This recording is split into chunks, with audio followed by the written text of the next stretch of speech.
আজকে নিয়ে আসছি ফোফা মাছ রান্নার রেসিপি নিয়ে। খুবই মজাদার ও টেস্টি এই রান্নাটা, খুবই শর্টকাটে রান্নাটা আপনাদেরকে করে দেখাবো। চলেন ভিডিওটা শুরু করি। ফার্স্টে আমি ফোফা মাছ নিছি, এটা ভালো করে ওয়াশ করে ধুয়ে নেওয়ার পরে আমি পেঁয়াজ কুচি আর টমেটো আর ধনিয়া পাতা নিছি। তারপর আমি একটা পাতিলের মধ্যে তেল দিছি, পরিমাণ মতো তেল গরম হওয়ার পরে আমি পেঁয়াজ কুচিগুলো ঢেলে দিব।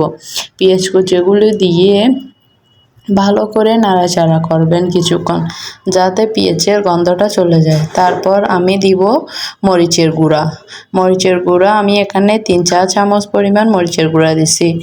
যে যতটুকু ঝাল পছন্দ করেন ততটুকু দিবেন। তারপর দিছি 1 চা চামচ হলুদের গুঁড়া। তারপর দিছি আমি লবণ, পরিমাণ মতো লবণ দিবেন, যে যতটুকু লবণ খেতে পছন্দ করেন। আমি 1 চা চামচ লবণ দিছি। তারপর ভালো করে মশলাটা কষিয়ে সামান্য পানি দিবেন। পানি দিয়ে ভালো করে নাড়াচাড়া করে মশলাটা কষিয়ে নেবেন। যতক্ষণ তেলটা বেশি না উঠবে ততক্ষণ মাছটা দিবেন না। যখন তেলটা বেশি উঠে যাবে তখনই দেখছেন এভাবে তেলটা বেশি উঠে গেছে। তারপর আমি ফাইনালি এখন মাছটা ওখানে ঢেলে দিব। ঢেলে দেওয়ার পরে ভালো করে নাড়াচাড়া করবেন, যাতে মশলাটা মাছের পুরো গায়ে গায়ে লেগে যায়। লেগে যাওয়ার পরে ভালো করে কষায় নেবেন। এটা কী হবে, ভালো করে মেখে মানে একদম মশলার সাথে লেগে যায় মতো ভালো করে নাড়াচাড়া করে নেবেন, কারণ এটা রান্না হওয়ার পর আর নাড়া যাবে না, না হলে পুরো মাছটা ভেঙে যাবে। এভাবে করে কিছুক্ষণ কষায় নিতে হবে। কষিয়ার পরে আমি পানি দিয়ে ফেলবো, মানে যে যতটুকু ঝোল পছন্দ করেন, কিন্তু মাছের গায়ে গায়ে ঝোল দিলে বেশি মাছটা মজা হয়। তারপর এভাবে আমি পাতিলটা নাড়াচাড়া করে ঘুরাই নিচ্ছি, কারণ এখানে আর কাঠি ব্যবহার করা যাবে না। এরকম করে ঘুরাই নেওয়ার পরে তারপর আমি উপর দিয়ে একটু রান্না করে নিব। তারপর আমি উপর দিয়ে কিছু টমেটো দিব। টমেটো যে যতটুকু পছন্দ করেন ততটুকু স্লাইস করে কেটে এখানে উপর দিয়ে ফেলবেন। উপর দিয়ে টমেটো দেওয়ার পরে ঢাকনাটা বন্ধ করে রাখবেন। দেখেন ফাইনালি আমার টমেটো দেওয়া ডান। তারপর আমি ঢাকনাটা দিয়ে কিছুক্ষণ রান্না করে নেব।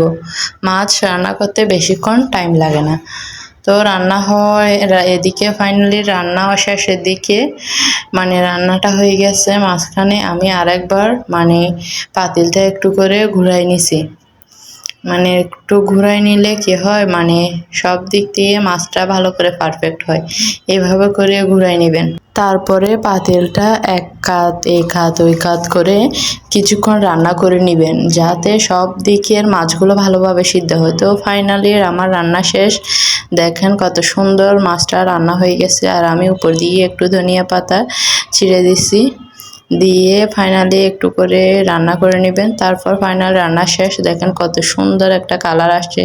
মাশাআল্লাহ, এইভাবে খেয়ে দেখবেন, খুবই মজার আর হেলদি। তো এভাবে করে সবাই ইনশাআল্লাহ রান্না করে দেখবেন। রান্নাটা খেতে যেমন মজা, দেখতেও তেমন সুন্দর।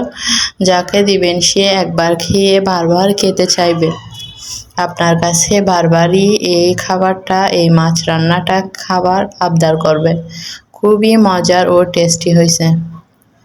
দেখছেন ফাইনালি আমি একটা প্লেটের মধ্যে সার্ভ করছি। কত সুন্দর লাগতেছে, দেখতে যেমন সুন্দর, খেতেও তেমন মজা। খুবই মজাদার হয়েছে। মাশাআল্লাহ, আমার পেজটা সাবস্ক্রাইব